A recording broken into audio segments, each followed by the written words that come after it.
दिनैहाय दतमा ब्लक कमिटिनि सिङावहाय गोदानै इउपिपिएल फार्मार सेल दानाय जादों।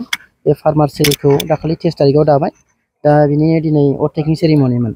बे हाबाफारिखौ दिनै खुंनाय जादों। सोर सोरा प्रेसिडेन्ट आरो सेक्रेटारि? प्रेसिडेन्टआ सासे रिटायार्ड टिचार, माने सेक्रेटारिया जोंहा नै बेहाय दङ बिजित फंबाय। बिथाङा दुलाराय बर' फरायसा आफाद रामफाल बिल आनसलिकखौ सालायबोदोंमोन आफादगिरि हिसाबै। दा प्रेसिडेन्ट सेक्रेटारि हिसाबै बिथांमोनखौ लानानै दानाय जाबाय। नोंथांमोननि फार्मार सेल गोबावसै दानाया, दा मा बिथिङावहाय खामानि मावगासिनो दं?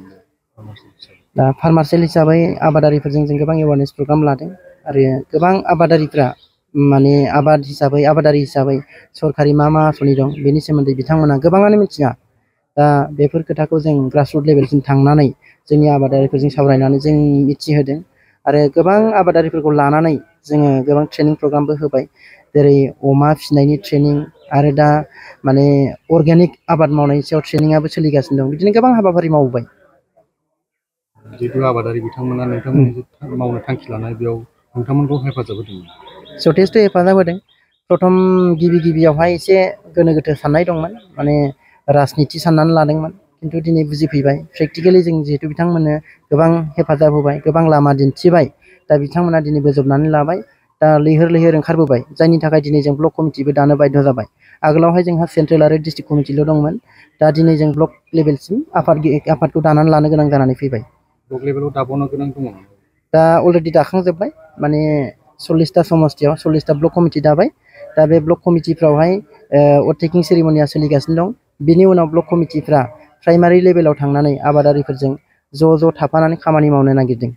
माबायदि खामानि मावलांनो थांखि लाबोदों नोंथांमोना फार्मार सेल? खामानिया बेनो, आं दहाय बुंनाय बायदि आसोल आबादारिफ्रा आगोलनि समाव थांनाय 17 बोसोरनि जायनाखि सरकार बिपिएफनि बिथांमोननि समाव आसोल जेनुइन आबादारिया खुनु आबादनि सुबिदा मोनामोन। खिन्थु खागजे कलमे गोबां आबादारिफोरनो बायदिसिना होनाय बिथांमोना खागजे कलमे दिन्थिदोंमोन। खिन्थु आबादारिफोरनाव बेफोर सहैयाखैमोन। जायनि थाखाय दिनै जोंनि बे गोदान सरकारा इउपिपिएल सरकारा प्रमद बर' सारनि दैदेननायाव दिनै फार्मार्स डाटाबेस बानायबाय। दा मोनफ्रोमबो गामियावहाय जिहेतु जोंहा आबादारिफ्रा थायो, बे आबादारिफ्रा सोर मा आबाद मावो बिनि डाटाया जोंनि सरकाराव गैयामोन। दा बे फार्मार्स डाटाखौ जोंनि फार्मार सेलआ अलरेडि लाबाय आरो दा नैबे ब्लक कमिटिया एकदम ग्रासरुट लेभेलसिम थांथारबावनानै गोबां आबादारिफोरजों रायलायनानै बे फार्मार्स डाटाफोरखौ कालेक्सन खालामनो नागिरदों आरो बेखौ जों डिजिटाइज खालामनो नागिरदों अनलाइन। जाहाथे हमनानै ला बे दतमानि नैबे बोरसिजरा प्राइमारि, बे बोरसिजरा प्राइमारि बा बिसिडिसि आवहाय साबेसे माइ गायग्रा आबादारि दङ बेखौ अनलाइनावहाय सार्च खालामनानै नायबानो बे ओंखारगोन। बे सिस्टेमाव लांनो नागिरदों। जोंनि ओनसोलाव बेखौनो आं दहाय बुंनाय बायदि जोंनि सरकारा दा 4.5 बोसोर जाबाय। दा गोबां खामानिखौ मावबाय। नै दा बावैनो आरो गोबां केनेल बानायनो थांगासिनो दङ। आरो बेल' नङा, जायफोर ओनसोलावहाय दैनि प्रब्लेम, दै गैयिनि थाखाय आबाद मावनो हाया, बेफोराव बरिं खालामनानै होनो नागिरदों। आरो जायफोर ओनसोलावहाय जेनेबा दै लानानै थांनांगौ जानानै फैयो, जेनेबा हाजो निजिरानिफ्राय फैयो, बबेबा बिलोनिफ्राय फैयो, बेफोर केनेल आगोलनि फुराना जायफोरनाखि बायला जिला जानानै दङ बेफोरखौ रिपेयारिं खालामनो थांगासिनो दङ। नै दा बावैनो जानो थांगासिनो दं बे खामानिया, जाहाथे आबादारिफ्रा मोजाङै माइ गायनो मोनो। खारन जोंनि ओनसोलावहाय मोननै प्रब्लेम दं। मोनसेया जाहैबाय दै गैयिनि आबाद खालामनो हाया आरो मोनसेया जाहैबाय दै बानानि थाखाय आबाद खालामनो हाया। दा दै बानानि प्रब्लेमखौ समाधान खालामनो हानाय जोंनि आखायाव दा गैथ'वा। माने अखा बुरजा हायोबा दै बानाया फैखागोन। खिन्थु ओनसोल लायै ओनसोल, माखासे ओनसोलाव दसेल' थायो दैया, माखासे ओनसोलाव गोबाव सम थायो। दा बेखिनि समस्या।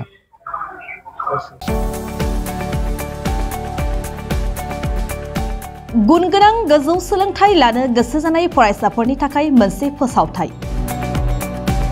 फरायसाफोरनो गुनगोनां गोजौ सोलोंथाइ होनायनि मोजां खाबु लानानै फैदों रुनिकाटानि इउएन एकाडेमिया। रुनिकाटानि इउएन एकाडेमियाव 2025-26 सोलोंथाइ बोसोरनि थाखाय गोदानै मुं थिसननाया सोलिगासिनो। चिरां जिल्लानि रुनिकाटायाव थानाय इउएन एकाडेमिया देग्लायनिफ्राय एचएस फार्स्ट इयारनि सोलोंथाइ होनायखौ जागायबाय। बे एकाडेमियाव आर्ट्स स्ट्रिमाव 11 थाखो एबा एचएस फार्स्ट इयारनि गोदानै मुं थिसननाया दासान्दि सोलिगासिनो दं।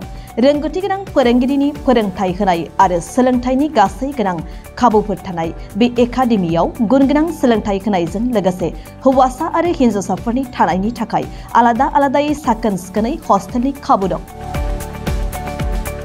गोसो गोनां फरायसाफोरा रुनिकातानि इउएन एकाडेमियाव जिसे थाखोनि थाखाय मुं थिसनोब्ला दानिफ्रायनो मुं थिसनलाय बिलाइखौ लानानै मुं थिसननो हासिगोन आरो बे एकाडेमियाव मुं थिसननायनि बागै आबुं बाथ्राखौ मिन्थिनोब्ला 9706177397 नङाब्ला 9101444619 मबाइल नम्बराव थोंजों फोनांजाब खालामनो हागोन।